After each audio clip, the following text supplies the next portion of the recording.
SIR ಎಂಬ ನಾಮಧೇಯದಲ್ಲಿ ಮತ ಪರಿಷ್ಕರಣೆ ಮಾಡುವ ಉದ್ದೇಶವೇ ಇದಾಗಿತ್ತು. ಆದರೆ ನಾನು ಈ ಪರಿಪ್ರಮಾಣದಲ್ಲಿ ಆಗತ್ತೆ ಕರ್ನಾಟಕದಲ್ಲಿ ಎಂದು ಪರಿಭಾವಿಸಿರಲಿಲ್ಲ. ರಾಜ್ಯದಲ್ಲಿ ಮತ ಪರಿಷ್ಕರಣೆ, ಮತಪಟ್ಟಿ ಪರಿಷ್ಕರಣೆ ಅಂತ್ಯಕ್ಕೆ ಇನ್ನು 2 ದಿನ ಬಾಕಿ ಇದೆ. ಆದರೆ 5.5 ಕೋಟಿ ಮತದಾರರ ಪೈಕಿ 20% ಮತದಾರರನ್ನು ಕೈ ಬಿಡುವ ಸಾಧ್ಯತೆ ಕಾಣಿಸ್ತಾ ಇದೆ. ಈಗಲೂ ಹೇಳ್ತಾ ಇದ್ದೀವಿ, ಸೋಮಾರಿಗಳಂತೆ ಕೂತ್ಕೊಂಡು ಎಲ್ಲೋ ಯಾವನಿಗೆ ಬೇಕು ಮಾಡಿದ್ರಾಯ್ತು, ಏನೀಗ ಆವಾಗ ಕೇಳಿದ್ರಾಯ್ತು, ಏನು ಅವ್ರ ಅಪ್ಪ ಮನೆದು ಕೊಡ್ತಾನ ಅಂತೆಲ್ಲ ಅಂದ್ಕೊಂಡು ಕೂರಬೇಡಿ.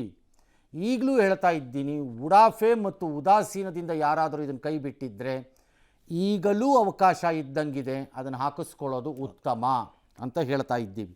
ಇಷ್ಟರ ಮೇಲೆ ನಿಮ್ಮ ಇಷ್ಟ, ಏನಾದ್ರು ಮಾಡ್ಕೊಳ್ಳಿ.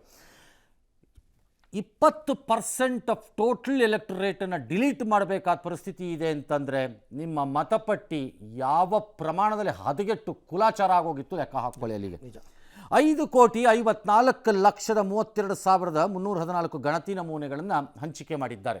ಗಣತಿ ನಮೂನೆ ಅಂದರೆ ನಿಮಗೆ ಕೊಟ್ಟಿದ್ದಂಥ ಫಾರಂ.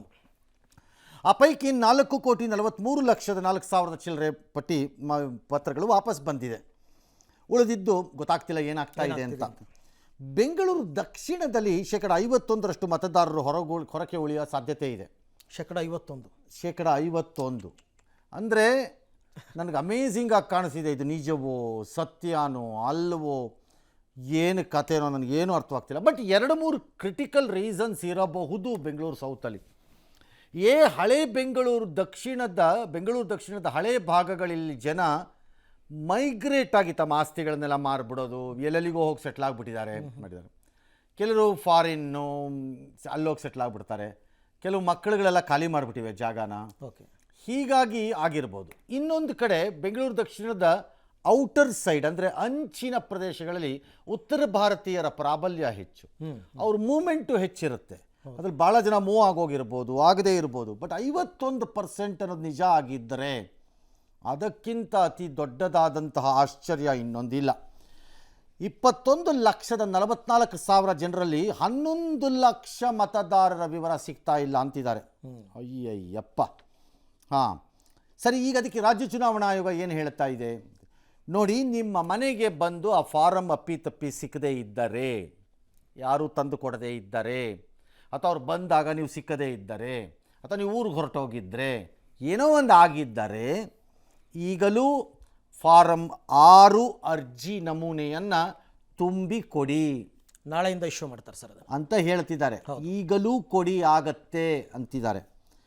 ಗೊತ್ತಿಲ್ಲ, ಒಟ್ಟು ಮತಪಟ್ಟಿಯಿಂದ ಈ ಲೆಕ್ಕಾಚಾರವೇ ಸರಿಯಾದರೆ 1.11 ಕೋಟಿ ಮತಗಳು ಹೊರಕ್ಕೆ ಹೋಗುತ್ತವೆ. ಇದನ್ನು ಏನಾಗತ್ತೆ ಅಂತ ಯಾರು ಅನ್ಕೋಬೇಡಿ. ದಿಸ್ ಕ್ಯಾನ್ ಡಿಸೈಡ್ ಆ್ಯಂಡ್ ಅಂಡು ಒಂದು ಎಲೆಕ್ಷನ್ ಅನ್ಬೇಕಾರೆ ಚೇಂಜ್ ಮಾಡುತ್ತೆ. ನಿಮಗದು ಅಷ್ಟು ಸುಲಭ ಅಲ್ಲ. ಅದು ಯಾವುದೋ ಪಕ್ಷಕ್ಕೆ, ನನಗೆ ಯಾವ ಪಕ್ಷ ಅಂತ ಗೊತ್ತಿಲ್ಲ, ಯಾವುದೋ ಪಕ್ಷಕ್ಕೆ ಹೊಡೆಯುತ್ತೆ ಏಟದು ಸರಿಯಾಗಿ ಪತ್ತೆನೇ ಆಗ್ತಿಲ್ಲ. 16.30 ಲಕ್ಷ ಮತದಾರರು ಪತ್ತೆನೇ ಆಗ್ತಿಲ್ಲ. ಹೌದು, ಶಾಶ್ವತವಾಗಿ ಶಿಫ್ಟ್ ಆಗೋಗಿರೋರು 66.64 ಲಕ್ಷ. ಶಿಫ್ಟ್ ಎಲ್ಲಿಗೆ ಬೇಕಾದ್ರೂ ಆಗಿರ್ಬೋದು. ಬರೀ ಯಾವುದೋ ಒಂದರಿಂದ ಇನ್ನೊಂದು ಕರ್ನಾಟಕದಿಂದ ಬೇರೆ ರಾಜ್ಯಕ್ಕೆ ಹೋಗಿರ್ಬೋದು, ಬೇರೆ ದೇಶಕ್ಕೆ ಹೋಗಿರ್ಬೋದು, ಹೌದು, ಏನು ಬೇಕಾದ್ರೂ ಆಗಿರ್ಬೋದು. ಕರ್ನಾಟಕದ ಒಳಗಡೆನೇ ಶಿಫ್ಟ್ ಆಗಿದ್ರೆ ನನಗೆ ಲಾಸ್ ಅಲ್ಲ ಅದು. ಇಲ್ಲಿ ಮೈನಸ್ ಆಗಿದ್ದು ಅಲ್ಲೆಲ್ಲೋ ಆ್ಯಡ್ ಆಗತ್ತೆ ಹೋಗಿ, ಹಾಗಾಗಿ ದೊಡ್ಡ ಲಾಸ್ ಅಲ್ಲ. ಮೃತಪಟ್ಟವರು 16,30,000. ಇದನ್ನೇ ಬಡ್ಕೋತಾ ಇದ್ದಿದ್ದು ಎಲ್ಲರೂ. ಸತ್ತವ್ರ ಹೆಸರೆಲ್ಲ ಪಟ್ಟೀಲಿ ಇಟ್ಕೊಂಡು ಸುಮ್ಮನೆ ಒದ್ದಾಡ್ತಾ ಇದ್ದೀರಿ ಅಂತ. ಡಬಲ್ ಮತಚೀಟಿ 6.89 ಲಕ್ಷ, 7 ಲಕ್ಷ ಚಿಲ್ಲರೆ. ಇದೇನೇ ನಿಮಗೆ ವೋಟಿಂಗ್ ಪರ್ಸೆಂಟೇಜ್ನ 80-90ಕ್ಕೆ ತರ್ತಾ ಇರೋವಂಥದ್ದು. 100ಕ್ಕೆ 60 ಜನ ವೋಟ್ ಹಾಕ್ತಿದ್ರು ಅಂತ ಇಟ್ಕೊಳ್ಳಿ. ಬಟ್ 40 ಜನ ವೋಟ್ ಹಾಕದಿದ್ದ ಪರಿಣಾಮ ನಿಮ್ಮದು ಒಟ್ಟು ಮತದಾನದ ಶೇಕಡಾವಾರು 60ಕ್ಕೆ ನಿಂತ್ಕೋತಾ ಇತ್ತು. ಈ 100ರಲ್ಲಿ ಆ 40 ಜನ ಏನು ಹಾಕದೇ ಇದ್ದವ್ರು ಇದ್ದರು. ಅದರಲ್ಲಿ 8-10 ಜನ ಸತ್ತೋದವರು, ಒಂದು 10 ಜನ ಶಿಫ್ಟ್ ಆಗ್ಬಿಟ್ಟವರು, ಒಂದು 5 ಜನ ಡಬಲ್ ಚೀಟಿ ಇಟ್ಕೊಂಡಿದ್ದವರು, ಒಂದು 25 ಜನ ಇದ್ದರು ಅಂತ ಇಟ್ಕೊಳ್ಳಿ. ಈಗ 25 ಜನ ಹೋದರೆ ಈಗಲೂ ಆ 100ಕ್ಕೆ 60 ಜನನೇ ವೋಟ್ ಹಾಕಿದ್ರೆ ಕೇವಲ 15 ಜನ ಮಾತ್ರ ವೋಟ್ ಹಾಕದೇ ಇರೋಂಗಾಗತ್ತೆ. ಹೌದು, ಆಗ ನಿಮ್ಮ ಪರ್ಸೆಂಟೇಜು 85 ನಿಂತ್ಕೊಳ್ಳುತ್ತೆ. This is how it works. ಹೌದು. ಏನಿಯೋ ಈಗಲೂ ಹೋಗಿ ಫಾರ್ಮ್ ಕೊಡೋದಾದರೆ ಕೊಡಿ, ನೀವು ಎಲ್ಲೇ ಇರಲಿ ಕರ್ನಾಟಕದಲ್ಲಿ ಸಿಗತ್ತೆ. ನಾಳೆಯಿಂದ ಆಗಸ್ಟ್ 8ರಿಂದ ಈಗ ಇದು ಆಗಸ್ಟ್ 8ಕ್ಕೆ ಅಧಿಕೃತ SIR ಮುಕ್ತಾಯ ಆಗುತ್ತೆ, ಮನೆಗೆ ಹೋಗೋದು ಅದು ಅವತ್ತಿಂದ ಕೊಡ್ತಾರೆ. ಆಫ್ಲೈನ್ ಮತ್ತು ಆನ್ಲೈನ್ನಲ್ಲಿ ಈ ಫಾರ್ಮು ಲಭ್ಯ ಇರುತ್ತೆ. ಓಕೆ, ನಮ್ಮ ಪರಿಸ್ಥಿತಿ 1 ಕೋಟಿ ಅಂತ ಇವ್ರು ಹೇಳ್ತಾ ಇದ್ದಾರೆ. ಅಲ್ಟಿಮೇಟ್ಲಿ 1 ಕೋಟಿ ಇರಲಿಕ್ಕಿಲ್ಲ ಅಂದ್ಕೊಂಡಿದ್ದೀನಿ ನಾನು. ಇನ್ನೊಂದಷ್ಟು ಆ್ಯಡಪ್ ಆಗ್ಬೋದು. ತಮಿಳ್ನಾಡಲ್ಲಿ 74 ಲಕ್ಷ, ಬಿಹಾರಲ್ಲಿ 65 ಲಕ್ಷ ಓಟು ಕಟ್ ಆಗಿದೆ ಈಗಾಗಲೇ. ಎಸ್, ಅನ್ಬುಕುಮಾರ್ ಅವ್ರು ಮಾತಾಡಿದ್ದಾರೆ ನೋಡ್ಬೋದು sir. 5,53,93,875 form are marked as ASDDO. 22,977 form ಮಾತ್ರ ಜನರ ಹತ್ರ ಬಾಕಿ ಇದೆ. ಮತ್ತು ಈ 99.96% ಅಲ್ಲಿ 79.93% 4,43,04,632 ಮತದಾರರು ಎನ್ಯುಮರೇಷನ್ ಫಾರ್ಮ್ ಅನ್ನ ಸೈನ್ ಮಾಡಿ ಕೊಟ್ಟಿದ್ದಾರೆ ನಮಗೆ. ಆಬ್ಸೆಂಟ್ ಲಿಸ್ಟ್ ಅಲ್ಲಿ ಇರುವವರು 14,30,012. ಶಿಫ್ಟೆಡ್ ಆಗಿರೋರು ಸಾಂಪ್ರದಾಯಿಕ ರೆಸಿಪಿ, ಮತ್ತಷ್ಟು ಬೇಕೆನಿಸುವ ರುಚಿ. ಕೋಡುಬಳೆ ಅಂದ್ರೆ ಅಡುಕಲೆ. ಸರ್, ಈ ಶಾಶ್ವತ ಶಿಫ್ಟ್ ಆದವರು, ಮೃತಪಟ್ಟವರು ಎರಡನ್ನ ಬಿಟ್ಟರೂ ಕೂಡ ನೋಡಿದ್ರೆ ಇದು ಜನರ ನಿರ್ಲಕ್ಷ್ಯ. ಓಟ್ ಹಾಕಕ್ಕೆ ಹೋಗದೆ ಹೆಂಗೆ ಮನೇಲಿ ಕೂತಿರ್ತಾರೆ, ಇದು ಅದೇ ಕಾರಣ ಇರ್ಬೋದಾ ಸರ್? ನಮ್ಗೆ ಯಾಕೆ ಬೇಕು, ನಮ್ಗೆ ಅದರಿಂದ ಏನೂ ಲಾಭ ಇರಬಹುದು, ಬಟ್ ತುಂಬ ಕಡಿಮೆ ಇರುತ್ತೆ ಆ ಸಂಖ್ಯೆ. ಈ ನಂಬರ್ಗೆ ಬರಲ್ಲ ಅಂತಾನೆ ಸರ್? ಈ ನಂಬರಿನ ಉದಾಸೀನ ಜನ ಕರ್ನಾಟಕದಲ್ಲಿದ್ದಾರೆ ಅಂತ ನಾನು ಅನ್ಕೊಂಡಿಲ್ಲ. ಓಕೆ. ಅಥವಾ ನಿರ್ಲಕ್ಷ್ಯದ ಜನ ಇದ್ದಾರೆ ಅಂತ ನಾನು ಅನ್ಕೊಂಡಿಲ್ಲ. ಈ ಪ್ರಮಾಣದಲ್ಲಿ ಇರ್ತಾರೆ, ಇರಲ್ಲ ಅಂತ ಹೇಳಲ್ಲ. ಏನಾಗತ್ತಂತೆ ಅದರಿಂದ, ಏನಕ್ಕೆ ಬೇಕಂತೆ? ನನಗೆ ಓಟೇ ಬೇಡ, ನಾನು ಹಾಕೋದೇ ಇಲ್ಲ, ನನಗೆ ಬೇಕಾಗೇ ಇಲ್ಲ. ಯಾಕೆ? ಮೊನ್ನೆ ಸುಪ್ರೀಂ ಕೋರ್ಟ್ ಕೂಡ ಅದನ್ನು ರೀಅಫರ್ಮ್ ಮಾಡಿದೆ, ಮತ್ತು ಪುನಃ ಅದೇ ಮಾತುಗಳನ್ನು ಆಡಿದೆ. ಮತಚೀಟಿ ಏನಿದೆ, ಮತದಾರನಾಗುವ ಮತಚೀಟಿ ಏನಿದೆ, ಇದು ವೋಟರ್ ಐ ಡಿ ನಿಮಗೆ, ಅದು ವೋಟರ್ ಹಾಕೋ ಹಕ್ಕು, ಅದು ಪೌರತ್ವದ ಖಾತರಿ ಅಲ್ಲ ಹೌದು ಅಂತ ಹೇಳಿದ. ಹೌದು. ಹಾಗಿದ್ದಾಗ ನನಗೆ ಬೇಡ, ನನಗೆ ಓಟ್ ಬೇಡ, ನಾನು ಓಟ್ ಹಾಕಲ್ಲ, ನನಗೆ ಇಂಟ್ರೆಸ್ಟ್ ಇಲ್ಲ. ಡಿಸ್ಕೂಲಿಂಗ್ ಅಂತ ಇದೆ ಕೆಲವರು ತಂದೆ ತಾಯಿಗಳಿಗೆ. ಅಂದರೆ ತಮ್ಮ ಮಕ್ಕಳನ್ನ ಅವರು ಶಾಲೆಗೆ ಕಳಿಸಲ್ಲ, ತಾವೇ ಪಾಠ ಹೇಳ್ತಾರೆ. ಓಕೆ. ಸ್ಕೂಲ್ಗೆ ಕಳಿಸಲ್ಲ ಅವರು, ತಾವೇ ಪಾಠ ಹೇಳ್ತಾರೆ ಮಕ್ಕಳಿಗೆ. ಏನು ಮಕ್ಕಳಿಗೆ ಕಲಿಸ್ಬೇಕೋ ಅದು ನಾವು ಕಲಿಸ್ತೀವಿ ಅಂತ ಅವ್ರ ತಂದೆ ತಾಯಿಗಳದ್ದು. ಓಕೆ. ಈ ಸ್ಕೂಲಲ್ಲಿ ಸಿದ್ಧ ಪಠ್ಯ ಏನಿದೆ ಅದರ ಪ್ರಕಾರ ನನಗೆ ಬೇಕಾಗಿಲ್ಲ. ನನ್ನ ಮಗುಗೆ ಏನು ಕಳಿಸ್ಬೇಕು, ಗಿಡ ಬೆಳೆಸೋದು ಹೆಂಗೆ, ಪಂಚರ್ ಹಾಕೋದು ಹೆಂಗೆ, ನಾನು ಅಂಥದ್ದು ಹೇಳ್ಕೊಡ್ತೀನಿ ನನ್ನ ಮಕ್ಕಳಿಗೆ, ಬೇಕಾಗಿಲ್ಲ ನಿಮ್ಮದು ಅಂತ ಹೇಳ್ತಾರೆ. ಹಾಗೆ ಇಲ್ಲೂ ಓಟಿಗೆ ಬೇಡ ಅನ್ನೋರು ಗಿರಾಕಿಗಳಿದ್ದಾರೆ ಈಗ. ಓಕೆ. ನಾನು ಹೋಗಲ್ಲ, ನಾವು ಓಟ್ ಹಾಕಲ್ಲ, ನಂಗೆ ಬೇಡ. ಹಾಕೇನು ಮಾಡಬೇಕು? ಹಾಕಿದ್ದಕ್ಕೆ ಅವ್ನು ಏನು ಕಡ್ದ, ಅವ್ನು ಮಾಡಿದ್ದೇನು? ತಿನ್ನೋದು ನಿಲ್ಲಿಸ್ಬಿಟ್ನಾ, ಲಂಚ ತಿನ್ನೋದು ನಿಲ್ಲಿಸ್ಬಿಟ್ನಾ, ರೋಡ್ ಸರಿ ಮಾಡಿದ್ನಾ, ನೀರು ಬರೋಂಗೆ ಮಾಡಿದ್ನಾ, ಪವರ್ ಕೊಡ್ತಾ ಇದ್ದಾನಾ? ಏನೂ ಇಲ್ಲ, ಅದಕ್ಕೆ ಯಾಕೆ ಸುಖಕ್ಕೆ ಹಾಕ್ಬೇಕು? ಹೌದು. ಈ ಥಾಟವರು ಇದ್ದಾರೆ, ನಾನು ಇಲ್ಲ ಅಂತ ಹೇಳಿಲ್ಲ. ಆ ಪ್ರಮಾಣ ಇಷ್ಟಿರಲಿಕ್ಕಿಲ್ಲ ಅಂತ ನನ್ನ ವಾದ. ಸ್ವಲ್ಪ ಇನ್ನೂ ಕಡಿಮೆ, ತುಂಬ ಕಡಿಮೆ ಅಂತ. ಹಾಗಾಗಿ ಯಾರೋ ಕೆಲವರು ಮಾಹಿತಿಯೇ ಇಲ್ಲದಂತೆ, ಈಗ ನಮ್ಮದು ಬಂದಾದಾಗ ನೀವು ಸಾಮಾನ್ಯವಾಗಿ ಜನ ನೋಡ್ತೀರಿ ಟಿ ವಿನಲ್ಲಿ, ಒಂದು ವಾರದಿಂದ ಲಬಲಬೋ ಅಂತಾರೆ ನಮ್ಮವರು ಎಲ್ಲರೂ ಸೇರ್ಕೊಂಡು, ಬಂದು ಏನಿದೆ ಏನಿಲ್ಲ ಅನ್ಕೊಂಡು ಆಗ್ತಾ ಇರ್ತಾರೆ ನಮ್ಮಲ್ಲಿ, ತಗೊಳಪ್ಪ ಅಂತ. ಬೀಗ ಹಾಕದೆ ಕರ್ನಾಟಕಕ್ಕೆ ತೋರಿಸ್ತಾ ಇರ್ತಾರೆ ಇವರು. ನೀವು ಬಂದ ದಿನ ಬೆಳಿಗ್ಗೆ ಬಸ್ ಸ್ಟ್ಯಾಂಡ್ಗೆ ಹೋಗ್ರಿ, ಮೆಜೆಸ್ಟಿಕ್ಗೆ ಹೋಗ್ಬಿಟ್ಟು, ಮೇಡಮ್ ಬಂದಿದೆಯಲ್ಲ ಏನು ಹೇಳ್ತಿರಿದೆ, ನನಗೆ ಗೊತ್ತಿರಲಿಲ್ಲಪ್ಪ, ಈಗ ಗೊತ್ತಾಯ್ತು ನನಗೆ ಅಂತಾರೆ. ನಾವೇನು ಬಡ್ಕೊಳ್ಳೋದು ಅದಕ್ಕೆ? ಸೇಮ್ ಪರಿಸ್ಥಿತಿ ಇಲ್ಲೂ ಇದ್ದರೆ ಅವರು ಅಲರ್ಟ್ ಆಗೋದು ಒಳ್ಳೆಯದು ಅಂತ ನನ್ನ ಪ್ರಕಾರ. ಅಷ್ಟೇ. ರಾಜ್ಯ ಕಾಂಗ್ರೆಸ್ನವರು SIR ರಾಜ್ಯದಲ್ಲಿ ಆಗುತ್ತೆ ಅಂತ ಡೇ 1 ಇದನ್ನು ವಿಪರೀತವಾಗಿ ಅಪೋಸ್ ಮಾಡೋದಕ್ಕೆ ಶುರು ಮಾಡಿದ್ರು ಸರ್. ಅಪೋಸ್ ಮಾಡಿದ್ದು ಒಳ್ಳೇದಾಯಿತು ಅಂತ ನನ್ನ ಪ್ರಕಾರ. ಹೆಂಗೆ ಸರ್? ನೀವು ಅದನ್ನು ನೀವು ವಿರುದ್ಧವಾಗಿ ಅವ್ರು ಮಾಡಿದ್ರಿಂದ ಅವೇರ್ನೆಸ್ ಬಂತಲ್ಲ ಒಂದಷ್ಟು ಜನರಿಗೆ. ಅವ್ರ ವರ್ಕರ್ಸ್ ಹೋಗಿ ಬನ್ರಿ ಇದು ಮಾಡೋಣ ಅಂತ ಒಳ್ಳೇದೇ ಆಯಿತು, ಮಾಡ್ರಪ್ಪ, ಇನ್ನೂ ಮಾಡಿ. ಯಾರು ಬೇಡ ಅಂದವ್ರು ನಿಮ್ಮನ್ನು ನಿಲ್ಸಕ್ಕಂತೂ ಆಗಲ್ವಲ್ಲ ನಿಮ್ಮ ಕೈಯಲ್ಲಿ? ಖಂಡಿತ ಇಲ್ಲ. ಮತ್ತೆ ಮಾಡಿ. ಸೇರ್ಸಕ್ಕಂತೂ ಆಗಲ್ವಲ್ಲ ಇವ್ರ ಕೈಯಲ್ಲಿ? ಮಾಡಿ. ಮಧ್ಯದಲ್ಲಿ ಒಂದು ಶಾಶ್ವತ ವಾಸ ದೃಢೀಕರಣ ಪತ್ರ ಕೊಡ್ತೀವಿ ಅಂತಲೂ ಹೊರಟರು ಇವರು. ಅದು ಒನ್ ಆಫ್ ದಿ ಡಾಕ್ಯುಮೆಂಟ್ ಇದಕ್ಕೆ ಅಂತ ಅಂದ್ಬಿಟ್ಟು ಅದು ಏನು ವರ್ಕೌಟ್ ಅದನ್ನು ಕೊಡೋದಕ್ಕೆ ಅವ್ರಿಗೆ ಅಧಿಕಾರನೇ ಇರಲಿಲ್ಲ. ನೀವು ಅವತ್ತು ಹೇಳಿದ್ರಿ, ಅವತ್ತೇ ನಾನು ಅದನ್ನು ಹೇಳಿದ್ದೆ. ಯು ಆರ್ ರಾಂಗ್, ಅದನ್ನು ಮಾಡೋಕ್ಕೆ ಹೋಗಬೇಡಿ. ಅವ್ರಿಗೆ ಅಧಿಕಾರ ಇರಲಿಲ್ಲ ಅದನ್ನು ಕೊಡಲಿಕ್ಕೆ, ಅವ್ರು ಅದನ್ನು ಮಾಡೋಕ್ಕೆ ಹೋಗಿದ್ದಿದ್ದೇ ತಪ್ಪದು. ಆದರೆ ಈಗಲೂ ಬೇಕಾದ್ರೆ ಕಾಂಗ್ರೆಸ್ನವರು ಕೂಕ್ಕಳಿ ನಿಂತ್ಕೊಂಡು ವಿಧಾನಸೌಧದಲ್ಲಿ, ಹನುಮಂತಯ್ಯನವ್ರು ಕಟ್ಟಿರೋ ವಿಧಾನಸೌಧದಲ್ಲಿ ಟಾಪ್ ಪಾಯಿಂಟ್ ಎಲ್ಲಿದೆ ಅಲ್ಲಿಗೆ ಹೋಗ್ಬಿಟ್ಟು ಎಣಿ ಹಾಕೊಂಡು ಹತ್ತಿ, ಅಲ್ಲಿಗೆ ಮೆಟ್ಲಿಲ್ದೇ ಇದ್ರೆ ಕೂಗಿ ಅಲ್ಲಿಂದ ಬೇಕಾದ್ರೆ, ನೋ ಪ್ರಾಬ್ಲಮ್. ಜನಕ್ಕೆ ಗೊತ್ತಾಗಲಿ ವಿಷಯ. ಇದು ಅಲ್ಟಿಮೇಟ್ಲಿ ಏನು ಮಾಡೋಕ್ಕಾಗಲ್ಲ, SIR ನಿಲ್ಸಕ್ಕಾಗಲ್ಲ. ನಿಲ್ಸಕ್ಕಾಗಲ್ಲ, ಎರಡನೇದು ಈ ಪ್ರಕ್ರಿಯೆಯನ್ನು ಸ್ಟಾಪ್ ಮಾಡೋಕ್ಕಾಗಲ್ಲ. ಆಗಲ್ಲ. ಹಾಗಾಗಿ ಹೇಳಿ ನೋಡೋಣ. ಬಟ್ ಒಂದಂತೂ ನಿಜ, ಜನ ಹೋಗೋದು ಒಳ್ಳೆಯದು. ಇಲ್ಲದೇ ಇದ್ದರೆ 1 ಕೋಟಿ ಹ್ಯೂಜ್ ನಂಬರ್, ಭಾಳ ದೊಡ್ಡ ನಂಬರ್. ಎಸ್. ಇನ್ನು ಸಂಪುಟ ವಿಸ್ತರಣೆ ಬೆನ್ನಲ್ಲೇ ಕೊತ ಅಂತ ಇದ್ದ ರಾಜ್ಯ ಕಾಂಗ್ರೆಸ್ ಈಗ ನಿಧಾನಕ್ಕೆ ತಣ್ಣಗಾಗ್ತಾ ಇದೆ. ಸಚಿವ ಸ್ಥಾನ ಸಿಗದೇ ಇದ್ದಿದ್ದಕ್ಕೆ ಅಸಮಾಧಾನಗೊಂಡು ರಾಜೀನಾಮೆ ಕೊಟ್ಟಿದ್ದ ವಿಜಯಪುರದ ಇಂಡಿ ಶಾಸಕ ಯಶವಂತರಾಯಗೌಡ ಪಾಟೀಲ್ ಇವತ್ತು ರಾಜೀನಾಮೆ ವಾಪಸ್ ತಗೊಂಡ್ರು. ಅಸಮಾಧಾನಿತ ಶಾಸಕರನ್ನ ಸಮಾಧಾನ ಮಾಡೋದಕ್ಕೆ ಸಿಎಂ DK ಶಿವಕುಮಾರ್ ಕಸರತ್ತು ಮಾಡ್ತಾ ಇದ್ದಾರೆ. ಕೆಲವ್ರ ಜೊತೆ ಖುದ್ದಾಗಿ ದೂರವಾಣಿ ಮುಖಾಂತರ ಮಾತಾಡ್ತಾ ಇದ್ದಾರೆ. ಗುಬ್ಬಿ ಶ್ರೀನಿವಾಸ್ ಅವರು ಮಾತನಾಡಿ ಆಮೇಲೆ ಸಮಾಧಾನ ಆಗಿದ್ದಾರೆ. ಡಾಕ್ಟರ್ MC ಸುಧಾಕರ್, ಬೇಳೂರು ಗೋಪಾಲಕೃಷ್ಣ, ನಾರಾಯಣ ಸ್ವಾಮಿ, ಹಂಪನಗೌಡ ಬಾದ್ರಳ್ಳಿ ಎಲ್ಲರ ಜೊತೆ ಮಾತುಕತೆ ಆಡಿದ್ದಾರೆ. ಇನ್ನು ರಾಜ್ಯಕ್ಕೆ ಆಗಮಿಸಿರೋ ಉಸ್ತುವಾರಿ ಸುರ್ಜೇವಾಲಾ, ಸಿಎಂ ಇಬ್ಬರು ಕೂಡ ಇಬ್ಬರು ಶಾಸಕ ಕೃಷ್ಣಪ್ಪ ಅವ್ರನ್ನ ಭೇಟಿಯಾಗಿದ್ದಾರೆ. ಅಸಮಾಧಾನಿತ ಹಿರಿಯ ಶಾಸಕರಾದ HK ಪಾಟೀಲ್ ಜೊತೆ ಎಲ್ಲ ಮಾತುಕತೆ ನಡೆಸಿದ್ದಾರೆ. ಒಂದು ಹಂತಕ್ಕೆ ಬರ್ತಾ ಇದೆ ಎಲ್ಲವೂ ಅನ್ನೋ ಸನ್ನಿವೇಶ ನಿರ್ಮಾಣ ಆಗ್ತಾ ಇದೆ. To take care, we have to share, we have to just have workout strategy. That is why we are just speaking.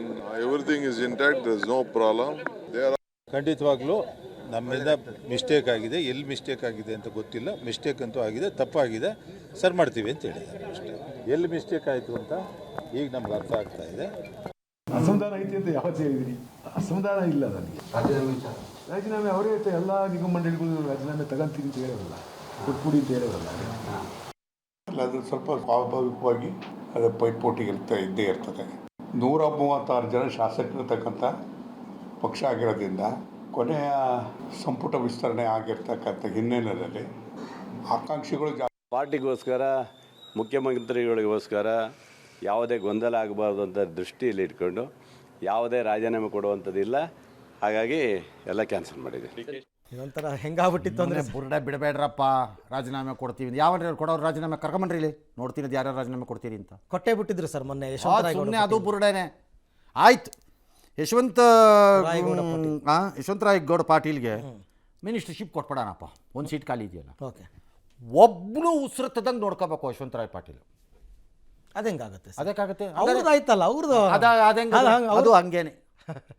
ಈ ಬುರ್ಡೆ, ಈ ಡ್ರಾಮಾ, ಈ ಒತ್ತಡದ ತಂತ್ರ, ಈ ಬಯಕೆ ತಪ್ಪಲ್ಲ, ಈ ಬಯಕೆಗಳು, ಇದನ್ನು ನೋಡಿ ನೋಡಿ ನಮಗೂ ಸಾಕಾಗಿದೆ. ಇದು 3 ದಿನ ಅಂತ ಕೂಗಾಡೋ ಆಟ. ಆಮೇಲೆ ಎಲ್ಲ ಬಾಯಿ ಮುಚ್ಕೊಂಡು ಬಾಲ ಮುದ್ರಕೊಂಡು ತಿರುಗ್ತಾರೆ ಅಷ್ಟೇ, ಎಂಥದ್ದು ಆಗಲ್ಲ. ಒಂದು ವೇಳೆ 136ರ ಬದಲು ಕಾಂಗ್ರೆಸ್ಸಿನ ಸಂಖ್ಯೆ 110, 115, 120ರಲ್ಲಿ ಇತ್ತು ಅಂದ್ಕೊಳ್ಳಿ, ಆಗ ಅಳ್ಳಾಡಿಸ್ಬಿಡೋರು. ಕರೆಕ್ಟ್, ಅಳ್ಳಾಡಿಸ್ಬಿಡೋರು. ಅವಾಗ 14, 8, 9 ಜನ ಟೀಗೆ ಸೇರಿದ್ವಿಪ್ಪ, ಕಾಫಿಗೆ ಸೇರ್ಕೊಂಡ್ವಿಪ್ಪ, ಬ್ರೇಕ್ಫಾಸ್ಟಿಗೆ ಸೇರಿದ್ವಿಪ್ಪ ಅಂತ ಸೇರಿದ್ಬಿಟ್ಟು ಎದುರಿಸ್ಬಿಡೋರು ಎಲ್ಲರೂ. ರೈಟ್, ಹೊರಟ್ರಂತೆ, ಆಯ್ತಂತಲ್ಲ BJP ಜೊತೆ, ಮುಗೀತಂತಲ್ಲ ಡೀಲು ಅಂತ ಲೆವೆಲಿಗೆ ಬಂದ್ಬಿಡೋರು ಬೇಕಾರೆ. ಈಗ ಹಂಗೆ ಆಗಲ್ಲ. ಹಾಗಾಗಿ ಯಾರು ರಾಜೀನಾಮೆನೂ ಕೊಡಲ್ಲ. MLA ಶಿಪ್ಪನ್ನು ಕಳ್ಕೊಂಡು ಮಂತ್ರಿಗಿರಿಗೋಸ್ಕರ ರಾಜೀನಾಮೆ ಕೊಡೋ ಗಿರಾಕಿಗಳು ಯಾರೂ ಇಲ್ಲವೂ ಇಲ್ಲ ಈ ಕಾಲದಲ್ಲಿ. ಅದು ನಡೆಯೋದೂ ಇಲ್ಲ, ಈಗಲೇ ಹೇಳ್ತೀನಿ. ಒಂದು ವೇಳೆ ಕೊಡ್ತಾರೆ ಅಂತ ಇಟ್ಕೊಳ್ಳೋಣ, ಕೊಟ್ಟೆಲ್ಲಿ ಹೋಗ್ತೀರಿ? ಎಲ್ಲಿ ಹೋಗ್ತೀರಿ ಕೊಟ್ಟು? ಬೈ ಎಲೆಕ್ಷನ್ ಬರುತ್ತೆ, ಬೇಳೂರು ಗೋಪಾಲಕೃಷ್ಣ. ಎಲ್ರಿಪ್ಪ ಹೋಗ್ತೀರಿ? BJP. ಯಾಕಂದ್ರೆ ಕ್ಯಾಂಡಿಡೇಟ್ ಇಲ್ವಾ? ಇದ್ದಾರೆ. ಮತ್ತು ಏನಾಯಿತು ಈಗ ನಿಮ್ಮದು BC ಪಾಟೀಲ್ ಕಾನ್ಸ್ಟಿಟ್ಯೂಯನ್ಸಿನಲ್ಲಿ ನೀವು BC ಪಾಟೀಲ್ ಒಳಗೆ ತಂದ್ರಿ, ಏನಾಯಿತು? ಆ ಕಡೆಯಿಂದ ಅವ್ರು BJPಯಿಂದ ಮಾತು ಕರ್ಕೊಂಡೋಗಿ ನಿಲ್ಸ್ಕೊಂಡು ಗೆಲ್ಸ್ಕೊಂಡು, ಅವ್ರು BJPಯಿಂದ ಬಂದಿದ್ದು ಬಣಕಾರ ತಗೊಂಡಾಗ ಆ ಕಡೆಗೆ ಹಾಕೊಂಡು ಗೆಲ್ಲಿಸ್ಕೊಂಡ್ರು ಅಷ್ಟೇ. ಆ ಥರ ಆದರೂ ಆಗ್ಬೋದು. ಏನೂ ಆಗಲ್ಲ. ಇದೆಲ್ಲ ಮಾಮೂಲು ನಡೆಯುವಂಥದ್ದು. ಮತ್ತು ಅಷ್ಟೊಂದು ಜನ ಶಾಸಕರಿದ್ದಾಗ, ಅಷ್ಟೊಂದು ಜನ ಬೈಕೇಲಿದ್ದಾಗ ಎಲ್ಲರಿಗೂ ಕೊಡೋಕ್ಕಾಗಲ್ಲ ಅನ್ನೋದು ಎಲ್ಲವನಿಗೂ ಗೊತ್ತಿದೆ. ಹಾಗಾಗಿ ಬಟ್ ಇದರಲ್ಲೊಂದು 2-3 ಆಯ್ಕೆಗಳು ನಮಗೆ ಅಚ್ಚರಿಯನ್ನು ತಂದಿರಬಹುದು, ಅಥವಾ ಮಾಡಿದ್ದು ತಪ್ಪದು ಅಂತ ಸಾರ್ವಜನಿಕವಾಗಿ ಅನ್ನಿಸ್ಬೋದು, ಅದು ಬೇರೆ ವಿಚಾರ. ಬಟ್ ಎಲ್ಲ ನನಗೂ ಆಗಬೇಕಿತ್ತು ಅಂದರೆ ನಂಗೆ ಗೊತ್ತಿಲ್ಲ. ಅದಕ್ಕೇನೆ ನೀವು ಅದನ್ನು ಒಂದು ಕಾನೂನು ರೂಪದಲ್ಲಿ ತರೋದು ಉತ್ತಮ. ಹೆಂಗೆ ಸರ್ ಅದು ಕಾನೂನು ಅಂದರೆ? 2 ಟರ್ಮ್ಗಿಂತ ಜಾಸ್ತಿ ಒಬ್ಬ ಮಂತ್ರಿ ಆಗೋಂಗಿಲ್ಲ ಅಂತನೋ ಏನಾದ್ರು ಒಂದು ತನ್ನಿ. ಆದವರೇ ಆಗ್ತಾ ಇರ್ತಾರೆ. ನಾನು ಸೀನಿಯರ್ ಆಗಿಬಿಟ್ರೆ ಏನೀಗ?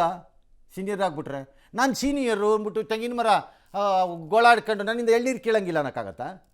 ತುಂಬ ಜನ ಕ್ಲೈಮ್ ಮಾಡ್ತಿರೋದು ಅದನ್ನೇ ಸರ್, ನಾನು ಮೋಸ್ಟ್ ಸೀನಿಯರ್. ಅದಕ್ಕೆ ಏನು ಮಾಡೋಕ್ಕಾಗತ್ತೆ? ವಯಸ್ಸಾಯಿತು, ವಯಸ್ಸು ಒಂದೇ ಆಧಾರ ಅಲ್ಲ, ಬೇರೆದಕ್ಕೆಲ್ಲ ಯುವಕರು ಬೇಕು. ಓಕೆ, ಇದಕ್ಕೆ ಮಾತ್ರ ವಯಸ್ಸಾ? ಹಾಗೇನಿಲ್ಲ, ಕೊಡಬಾರ್ದು ವಯಸ್ಸರ್ದವ್ರಿಗೆ ಅಂತಿಲ್ಲ. ಇಲ್ವಾ, ಟರ್ಮ್ಗಳನ್ನು ಫಿಕ್ಸ್ ಮಾಡಿಬಿಡಿ.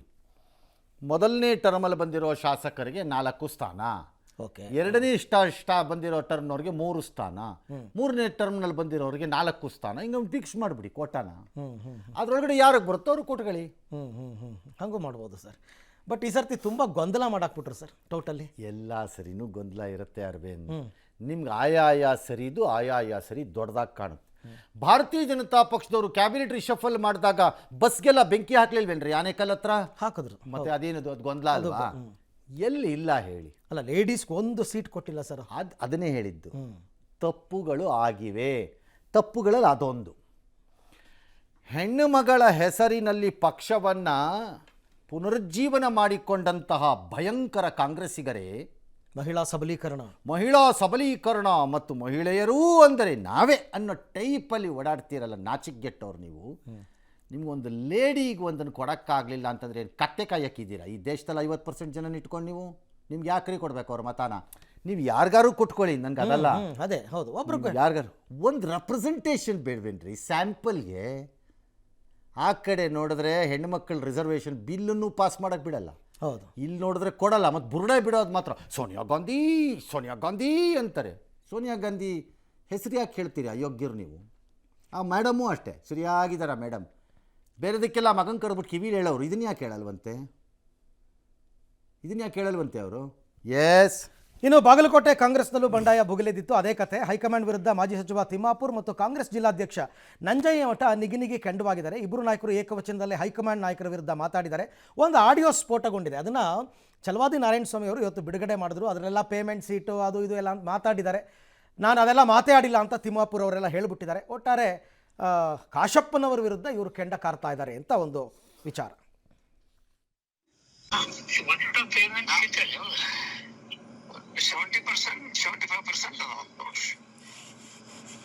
ಹೆಚ್ಚು ಕಡಿಮೆ ನಮ್ಮ ಬಾತ್ರಿ ಪ್ರಕಾರ 80% ಆದ್ರೂ ಆಗ್ಬೋದು. 80% ಸೀಟ್ ಕೊಟ್ಟಾರ ಅಂತ ಹೇಳ್ತಾರೆ. ಕೊಟ್ಟಿರ್ಬೇಕು, ಯಾಕಂದ್ರೆ ಅದು ಇದು ಇತ್ತಲ್ಲ, ಒಳ್ಳೆ ವಿಧಾನಸೌಧ ತುಳಸಿಗಿದ್ವು ಅಂತ ರಗಡದ ಹುಡುಗರ ಜೈಲಿಂದ ಬಂದವ್ರು ಅಲ್ಲ. ಅದು ಇವ್ನ ಹಾಕೊಂಡು ನಾಗೇಂದ್ರ ಕೊಟ್ರು ನೋಡ್ರಿ, ಏನಿದು ದುರಂತಪ್ಪ. ನಾಗೇಂದ್ರಗ ಅಲ್ರಿ ಕೇಸ್ ಐತೆ, ಇನ್ನೂ ನಿರ್ದೋಷ ಇಲ್ಲ, ಬರೀ ಜಾಮೀನ್ ಐತೆ. ಹಂಗ್ರಿ ಇದನ್ನ ಏನಂತ ನಾವು ಪಾರ್ಟಿಗೆ ಎದುರಿಸೋದು? ಪಾರ್ಟಿ ಏನಂತ ಎದುರಿಸೋದು ನಾವು?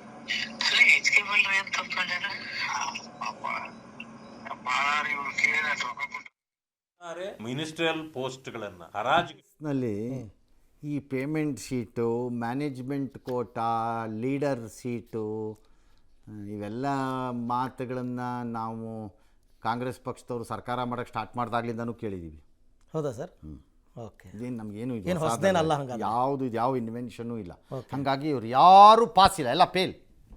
ಯಾರು? ತಿಮ್ಮಾಪುರ ನಂಜಯ್ಯ ಮಠ ಫೇಲ್. ಓಲ್ಡನ್ನು ಸುಮ್ಮನೆ ಹೊಸ ಬಾಟ್ಲಿಗೆ ಹಾಕೊಂಡು ಮತ್ತೆ ಮಾತಾಡ್ತಾ ಇದ್ದಾರೆ. ಎಲ್ಲ ಕೇಳಿದ್ದೀವಿ ನಾವು. ಆಗಲೂ ಪೇಮೆಂಟ್ ಶೀಟೇ ಮಾತಾಡ್ತಿದ್ರು, ಆಗಲೂ ಬಕೆಟ್ ಲೀಡ್ರ್ಗಳು ಅಂತಲೂ ಕರೀತಿದ್ರು, ಆಗಲೂ ಲೀಡ್ರ್ಗಳಿಗೆ ಯಾರ್ಯಾರು ಫಾಲೋಯರ್ಸು ಅವ್ರವ್ರಿಗೆ ಕರ್ಕೊಳ್ತಾ ಇದ್ದಾರೆ ಅಂತ. ಹಾಗಾಗಿ ಈಗಲೂ ಇದೆ, ಆಗಲೂ ಇದೆ ಅಂತ ಆದರೆ ಸಂತೋಷ. ಯಾಕೆ? ಎಷ್ಟು ಚೆನ್ನಾಗಿ ಕಾಪಾಡ್ಕೊಂಬಂದಿದ್ದೀರಪ್ಪ ನಿಮ್ಮ ಪದ್ಧತಿಗಳನ್ನು. ಇದರಿಂದ ವಾಲ್ಮೀಕಿ ಅಭಿವೃದ್ಧಿ ನಿಗಮದ ಭ್ರಷ್ಟಾಚಾರ ಪ್ರಕರಣದಲ್ಲಿ ಕಳಂಕಿತರಾಗಿರೋ ನಾಗೇಂದ್ರಗೆ ಸಚಿವ ಸ್ಥಾನ ಕೊಡಲಾಗಿದೆ ಅಂತ ಬಿಜೆಪಿ ನಾಯಕರು ಕೆಂಡ. Payment quota, management quota dash. Nagendra ರಾಜೀನಾಮೆ ಕೊಡೋರಿಗೆ ನಾವು ಹೋರಾಟ ಮಾಡ್ತೀವಿ ಅಂತ ಎಚ್ಚರಿಕೆ ಕೊಟ್ಟಿದ್ದಾರೆ. ಅದಕ್ಕೆ ಕಾಂಗ್ರೆಸ್ನವ್ರು ಏನೋ ಕೌಂಟ್ರಂತೆ.